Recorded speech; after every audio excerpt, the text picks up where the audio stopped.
Yo, what is up, guys? My name is Nicholas Earl, and welcome back to another episode of Earl Sports Bets. And today we've got a 6-game NHL slate we're going to be going over for today. But before we get into the video, before we get into the recap of yesterday, you guys know what to do. Give this video a thumbs up and subscribe to the channel if you haven't already. And turn on those post notifications so you guys are notified each and every time we come out with a video here at Earl Sports Bets. You can also follow us on our social medias at BetsEarl on Twitter, at Earl Sports Bets on Instagram. We also have a Discord chat if you guys want to join that. The link to that will be in the description of the video below. But let's get into a quick recap of yesterday. And we had an amazing day yesterday. We went a perfect 5-0. We hit on the under for the Rangers and the Buffalo Sabres. They scored 5 goals in the first 2 periods. I do not know how they hit the under, especially 3 after the first 3 minutes. Pittsburgh, I got them at a terrible line at -120, but we still cashed that bet as they beat them 5-2, even though no Sidney Crosby. No problem for Pittsburgh. They get the job done there. My New York Islanders get the win, -145 versus the New Jersey Devils yesterday. Semyon Varlamov just looked amazing, and New Jersey really couldn't get anything going until 12 seconds left in the game.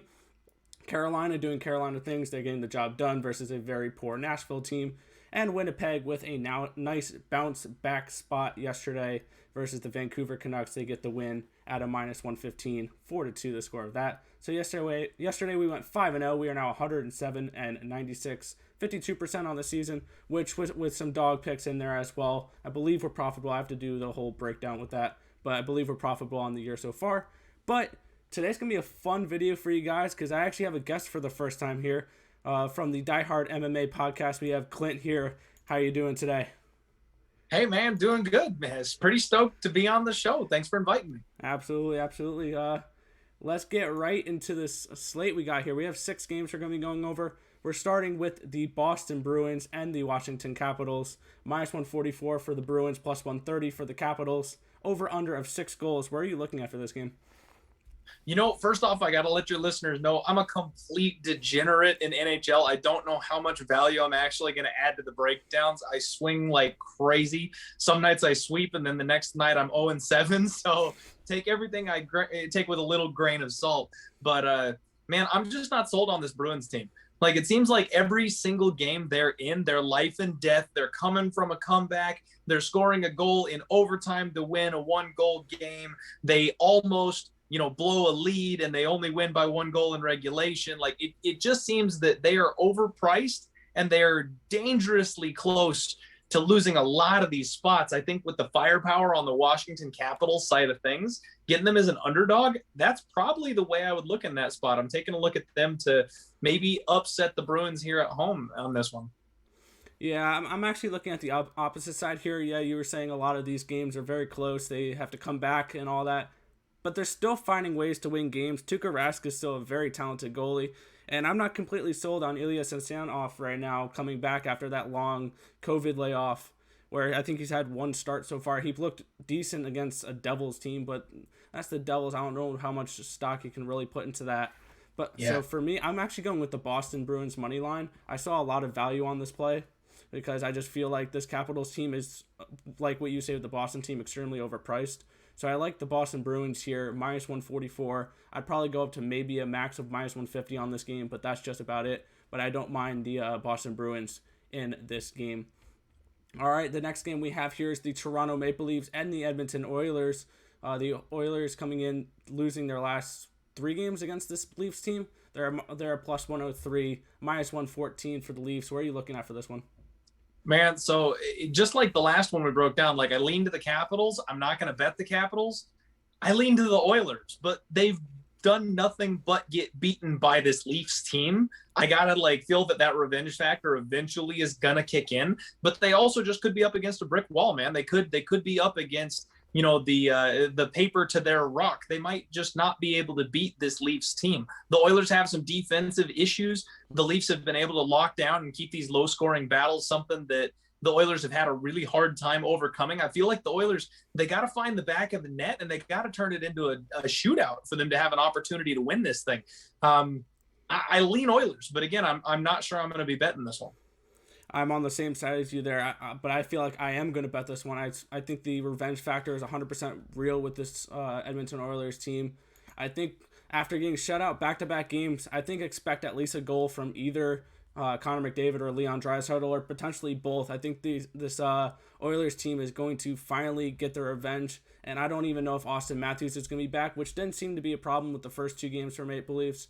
But I feel like as the games go on and you don't have your star player, that's when it starts to hurt you the most. I think the Oilers finally get the job done today. Mike Smith has looked great in net, so I think he'll have a good performance as well. And they're having Michael Hutchinson, because I don't think Frederick is back either for Frederick Anderson for Toronto. So I feel like this is definitely an Oilers spot, and you're getting a slight plus money. I don't mind it whatsoever. You know who's really stepped up for the Leafs, though? If you're looking to find a nice little fun spot, I like to do goal scorer props and stuff like that. William Nylander. He's really like taken over as the offensive capability on the Leafs side of things. So rather than playing the Leafs as a side, maybe just take him to score a goal. Yeah, I don't usually look at those goal scoring props and all that stuff. I probably should a little bit more, considering I did DraftKings for last year for hockey, but I just never got into looking at shots on goal props and stuff like that. That's something I may have to add into these videos, but I definitely like that call with William Nylander. He's definitely been performing much better lately, and I want to see if John Tavares can really step up, and Austin Matthews absent as well, the former Isle there. I definitely think he can step up and be not Austin Matthews himself, but definitely something that they can rely on for production. For sure. All right, the next game here we have the St. Louis Blues and the Anaheim Ducks. Minus 150 for the Blues, plus 137 for the Ducks. Over under of 5.5 goals for this one. Where are you looking at for this match? So I'm going to go back to the well here, man. Why bother picking a side here? The Blues are kind of a dumpster fire right now with their defense. They can't stop a puck, but they've got all the offense in the world. The Ducks, they are not the lockdown team they used to be ever since getting that new hot kid up in the big leagues. They're trying to push the offense. Trevor Zegras, yeah. Zegras, that's the one. They're trying to push the offense. They're trying to get out there, score goals, see what they've got. And because of that, this is a prime over 5.5, I feel like. Yeah, I definitely like that. I was in a live stream last night with picks and parlays, and it was like a totals madness. They called it, kind of like what you do with MMA. Yeah. And I took the over in this game, which felt weird with the Ducks team, but ever since they got Trevor Zegras, this team has gone over 4 of their last 5 games, 3 of the 4 games that Zegras has played in. So I definitely like the over in this one. I don't know if I'm going to bet it or not. I might pull the trigger later in the day, but I'm going to do what you call in the UFC stuff, fireball and popcorn. I'm just going to sit back and relax and watch this game. Actually, I probably won't watch this game. The Ducks are a boring team to watch, but... not anymore. No, Trevor Zegras could be interesting trying to do those lacrosse-style goals, but trying to pull out his inner Andrei Svechnikov. But this game is going to be a pass for me. I definitely lean towards the over and no sides at all for this one. All right, now we start the 10 o'clock Eastern games. We have the Minnesota Wild taking on the Vegas Golden Knights. It's going to be minus 140 for the Knights, plus 127 for the Wild. Over under of 5.5 goals for this one. Where are you looking at? Man, this would be a dog spot for me. I'm interested in the Wild here. They had that game in the bag the last time these two teams played, and they kind of blew it there at the last second. The Golden Knights, they're having some issues with their goalie. I think their goalie's going to be coming back for like the 4th out of 5 games or something like that. He's got to be getting tired. And with the Wild, they just turn these hockey matches into a brawl, man. They're so fast. You can't lock them down for 3 full periods. I feel like they probably should have won the last game, and I think they're going to be pissed off here. I think they come through and they get the upset this time. Yeah, for me, I'm definitely leaning towards the dog. This is another game where I'm just going to sit back, and I probably will watch this one. But this Knights team, I definitely think that I would lean towards the under as well. Marc-Andre Fleury, yes, he's been playing a lot, but he's been playing like one of the best goalies, if not the best goalie in the league right now. He's incredible. So he's insane. He's putting up a .935 save percentage, 1.77 goals allowed per game. It's just the crazy stats that he's putting up in Robin Lehner's absence. I think he continues to put up those type of numbers. I can definitely see a 2-0 type of game tonight for the Wild. But I definitely lean the dog, and I'll lean the under, but I'm not going to be betting anything in this game. All right, we head into probably, I'm guessing, your favorite game of the night. We have the LA Kings hosting your Arizona Coyotes. I don't think there's going to be any bias on this one whatsoever. What are you thinking for this Not one? at all. Man, I got to tell you, I try to take the bias out of it. I understand my Coyotes are not necessarily a championship caliber team. We're probably not going to get there. We've still got a couple of years to build and grow some, young prospects, but we're getting there. We're getting there. And every once in a while, we show up and we give teams a hell of a fight, and we even pull off the upset every now and again. This is a spot where I feel like we got to go back to that revenge factor. I have laid off betting my Coyotes a lot lately because of understanding that they're not necessarily the best bet. You got to bet with your head, not with your heart. So I have not been pulling the trigger on them lately. I've actually been looking at overs because they've got some decent offensive capabilities themselves. But against this Kings team, I mean, they got they went 0-2 the last couple of games. The Kings are at the end of a road trip right now, headed home for the first time, which I don't have a lot of solid angles in hockey, but this is the one that I generally try to look for. Whenever you get a team that's come off of a really good road trip, especially when they're the underdog like the Kings were, they're fat and happy, man. They're coming home. They get to sleep in their own beds. They get to see their family. This is the let your hair down spot.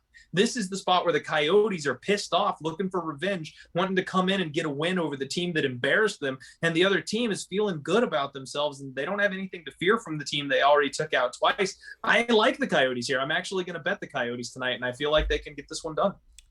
Yeah, I'm actually 100% on your side here. I really like the Coyotes in this spot. Oh, absolutely.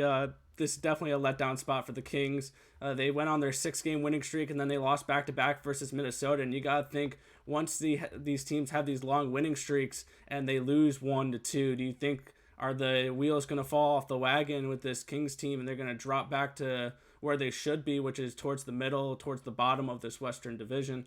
Now for Coyotes, I can see them potentially squeaking in the number 4 spot, especially if St. Louis continues to play the way they're playing. I can see them potentially getting that last playoff spot, but it's going to be a tight division race for the Coyotes here. Definitely, it's going to be a good a developmental year for them, especially in a 56-game season. You can't really complain with that. But I just want to see the playoffs, man. Oh, I know we're going to get squashed in the first round or the second round, but I just want them to get there, get the experience. Go up against the Knights. Good luck on that one. But I definitely love the Arizona Coyotes in this matchup for tonight. I definitely could see them coming out and getting a nice win. And I also like the over as well, but I'm going with the Coyotes. That's my pick for this one. All right, we have the last game of the night. We have the I'm reading the wrong team again. The Colorado Avalanche and the San Jose Sharks, minus 208 for the Avalanche, plus 186 for the Sharks. Over under of 6 goals for this matchup. What do you think? Man, I feel like, you know what? The Avalanche, they're such a tough team, and they're coming off of that embarrassing loss to the Sharks the last time they played.